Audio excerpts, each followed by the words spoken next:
Ciree ajaa'ibaa bareedaa ta'ee fi akkasuma firfirii daabboo yookiin qixxaa garbuu wajjin akkasuma ittoo yookiin waxii foonii wajjin akkamitti akka hojjetamu. Assalaamu alaykum wa rahmatullaahi wa barakaatuh. Ashama harka fuune Oromoo koo guutu dura jirtu amantiif kutaan osoo waliin qoodini hundi keessan hanga xumuraatitti viidiyoo kana ilaaltan waan baay'ee bareedaa namatti toluudha. Kan asitti argitan kun ammoo ittoo yookiin ammoo waxii diimaa fooniiti. Firfiriin akkamitti akka hojjetannuu fi yookiin ammoo ani shunkurtii itti da'uu waan jaaladhuuf firfirii jechuun shunkurtii sirriitti hin bilchaanne firfirii fi akkasuma fuulii irratti hin jaaladha. Hanga xumuraatitti viidiyoo kana namoonni jalqabaaf dhuftan gama maatii kootti dabalamuun mallattoo subscribe tuqa akkasuma mallattoo bilbilaa kana cuqaasaa isiniin jedha. Kan asitti argitan makrajii biddarra kaadhe. Akkuma beekamu firfiriin biyya keenya keessatti waan irra dhugamuun dirqama. Garuu shaayii diimaas tahee buna irra dhuguun baay'ee dhoorgaadha. Shaayiin kumuyyuu wantoonni dhugamu nyaata irratti yoo nyaanne akka nyaanni keenya faayidaan ala ta'uu fi yookiin ammoo faayidicha nyaatarraa argannu nu jalaa balleessa. Fi bunas tahee shaayii nyaata booda sa'aa tokko yookiin sa'aa lama turre dhuguu qabna. Yoo danda'ame bishaan akkasuma ammoo wantoota akka kenneettoo garbuu irraa uumaman osoo fayyadamne hedduu bareedaadha. Akkuma argitan ibidda kiyya baay'ee jala xiqqeessee qabsiifadhee jira. Distiin dhiqadhee waan qopheeffadhe malee waan tokkollee ittiin goone. Akkuma isin argitan distiin bishaan haa xuuxuu fi erga bishaan distiin xuuxee geessee jedhee ammoo waan goonu hanga xumuraatitti kam wajjin ilaalluudha.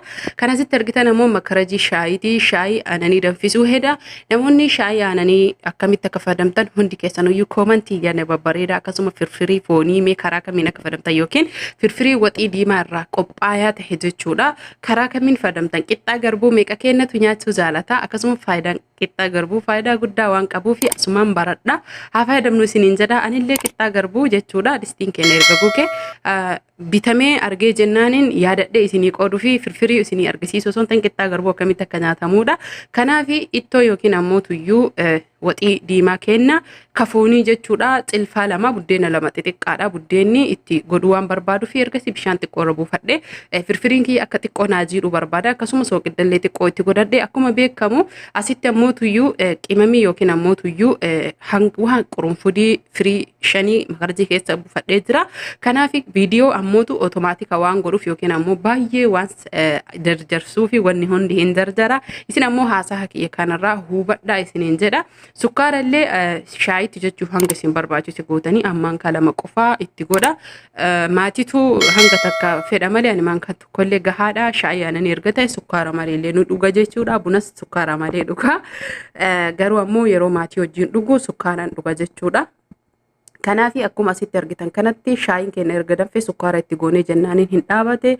Ergasii sukkaara erga itti godhee geesse shaayii itti godhee bishaan keenya danfee jira. Garuu erga sukkaara itti naqnee shaayii keessa keenne qabbanaa yookiin ammoo ol danfuu didee malee danfaadha. Ibiddis jala jira. Ibiddi laafaadha. Makarajiin furdaadha. Shaayii kana qabaa. Namoonni shaayii kana beeytanillee koomantiin maal akka jedhamu naa barreessa.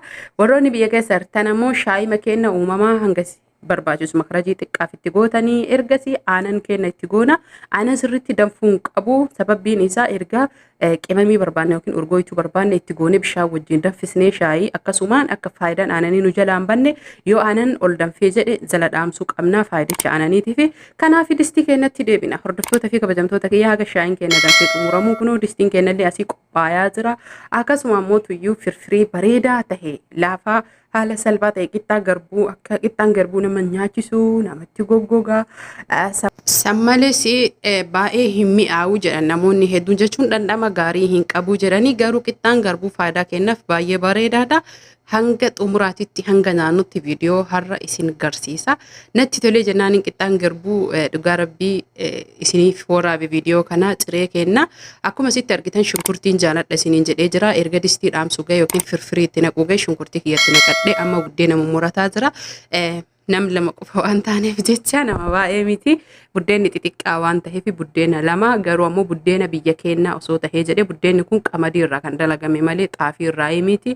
Immifamee harceen isaa maal jedhee ijoolleen biyyoota ambaa keessattuu biyya arabaa jirtan ni beeytan jedhee yaada warri hojjettanii akkasitti kan hojjetameedha. Kanaaf yoo danda'ee jedhe nu waraabi jettan inshaallah ni yaala garuu ammoo haalan ittiin hojjedhu yoon dandame jechuudha. Harka tokkoon wantoota xiqqaa akka ittoo maalii kana waraabbataa hin danda'a. Garuu buddeenni hin beeku bilbila yoo naamija kaleessaa foon yeroo waxii hojjedhu yookiin ammoo ittoo hojjedhu bishaan keessa na jalaa bu'ee bilbilli isiniif galee haala mijeeffadha inshallah. Akkuma argitanii erga waan hunda geessinee shunkurtii kenna ammoo osuma inni sirriitti hin bilchaatin ani akkasii jaaladha. Namni gariin qaaraallee itti godhani ani qaaraa bilchaattuu hin jaaladhu. Qaaraa irratti nyaachuu yookiin irra dhiyeessuudha malee ammallee coggaarraa kennatti laaftee laxxafamti yookiin maxxanti rakkatti. Sababa kanaaf jecha qaaraa itti hin godhu nyaata keessatti jechuudha. Erguma irraa baasee dhiyeessee jedhee kan itti dhiyeessuudha. Firfirii kiyya yeroo buddeena itti godhadhu san ibidda jala dhaamsa. Ergasii itti waliin gaadhee itti naqadhee ka'e shaayii kiyya hanga danfuu eegaa. Isin ammootuyyuu viidiyoo kana namoonni jaalattan hanga nyaannutti hanga xumuraatitti subscribe like share godhaa. Na wajjin turtii gaarii isiniin jedhaa. Firfiriin akkuma sitti geeffamee argitan kana geeffamee wanni hundi xumuramee jira. Qixxaa garbuullee hin laaltanii akkasuma ammootuyyuu shaayillee akkana jalaan jigne eeggadhee jechuudha. Osoo sirriitti faayidaan aananii keessaa hin badin yoo inni ol gargalee jala dhaamse hanga xumuraatitti viidiyoo kiyya ilaaluudhaan namoonni haaraa taatan subscribe gochuun gama maatii koo namni jalqabaaf maatii kiyya taatanii jirtan laayikii qofa tuqaasuudha. Koomentiin mee yaada keessan babbareedaa qabdan naaf qooda. Isinirraa badee haalan viidiyoo na hojjechuu didee jennaan wama mana keessatti hojjedhu isiniif waraabaa jira. Kanaaf waan haaraa jiru guutuu waan jireenya keessatti dabareedhaan kan isiniif qooduudha. Isinitti deebi'a.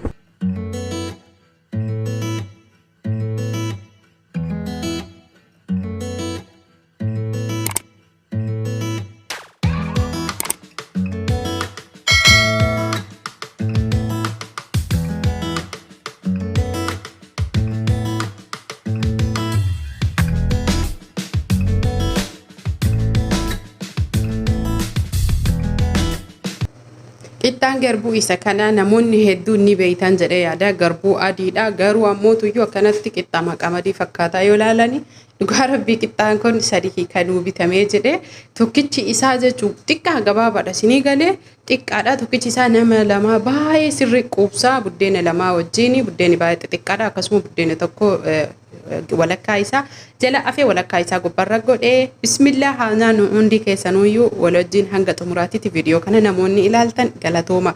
Akkasuma viidiyoodhaan kiyyasiin dura dabreellee warri ilaalaa jirtan galatoomaa isiniin jedha. Haa nyaannu haa dhugnu isiniin jedhee jira. Oromoo koo guutuu horaa bulaa turtii gaarii fayyaan faaya shaayiin kennas danfifannee geeffannee nyaachuuf dhuguu fi ciree gaariidha. Isinis ammuutuyyuu ciree gaarii maashaallah nuun jedha. Hedduu galatooma. Isinis gammachiisuu baatu qixxaan garbuu kun natti tolee jennaaniin isin agarsiisuuf malee dhugatti dhibbarraa dhibbatti nyaata biyya keenyaa fakkaateetii miti. Akkasuma ammuutuyyuu nyaatni ittoo diimaa yookiin ammuutuyyuu waxii foonitiin akkamitti akka firfirii hojjetannu asumaan namoonni hin beeynes barachuu akkasuma ammuutuyyuu warri beeytanii dagattanis yaadachuu isiniin jedha. Horaa bulaa an urgoitu hedduu sababni ittiin goone fi barbareen waan qabduuf jechuudha yookiin qimamii hedduu garbuun kun olaalaa goggogaadha hin beeytanii. Namoonni coggaarraa qabantu jira akkasuma immoo coggaarraallee nama tuqa wanni hundi likkitti barbaachisa. Sababa kanaaf malee waan biraatii miti. Nagaatti fayyaan faaya Oromoo koo guutuu.